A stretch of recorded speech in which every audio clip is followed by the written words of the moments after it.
1998年真是显卡界的神仙打架年，年初巫毒2还独孤求败，然而没过几个月，老黄的 Riva TNT 就杀了出来，性能和画质上几乎平分秋色。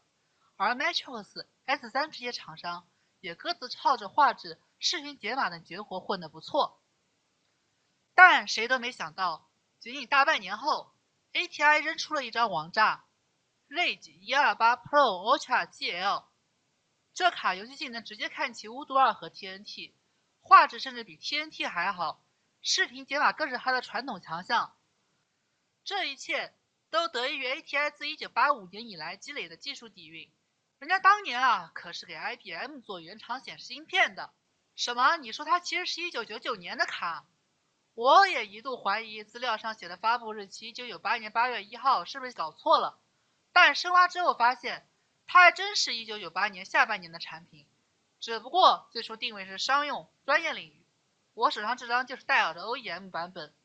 后来那些1996年才出现的 Rage 128 Pro、Rage Fury Max， 其实可以说都是它的后继型号。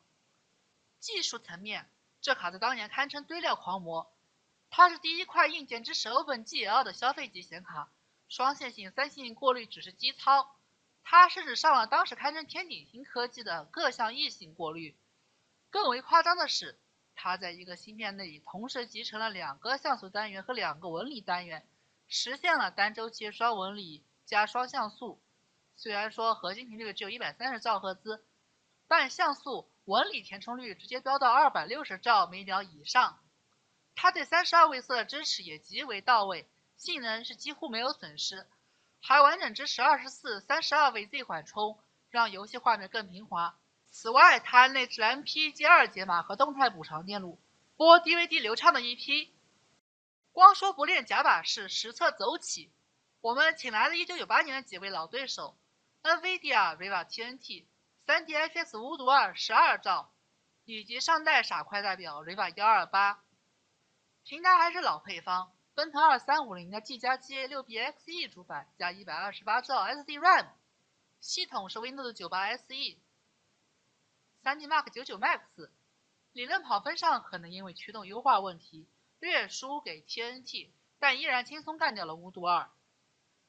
雷神之锤 Rage 128直接拿下全场第一，比 TNT 还快，画质更是碾压级别，颜色表现好了太多。半条命，流畅度和 TNT 持平，但画质明显更好，甚至超越了巫毒2。巫毒2画面柔和，而 Rage 128更锐利，材质过渡更是独一档。雷神之锤2，这里 Rage 128的流畅度不如巫毒2和 TNT， 但画质依然是公认的最佳，看着最舒服。极品飞车3，在巫毒2的 Glide 主场，雾化和景深确实比不过，但在 DX 模式下，它的颜色和材质过渡秒杀所有 N 卡，帧率也不输 TNT。DVD 播放测试。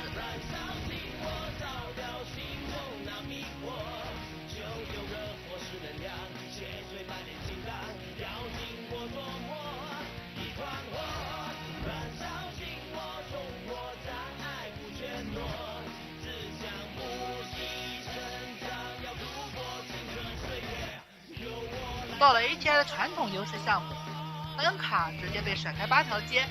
巫毒2本身也不行，但它搭配的 Matrox G2 版确实有点东西，值得表扬。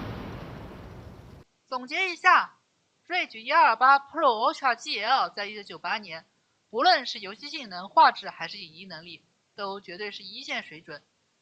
但它最初主要供货给 OEM 端，零售市场甚至没有铺货。等到整个 Rage 128系列在1999年大规模宣传时，它才被更多人认识，这也解释了为什么它当初存在感不高。下一期我会把这块卡放到典型的1999年平台上，对比当年的新一代显卡，看这个隐藏 BOSS 在新时代还能不能打。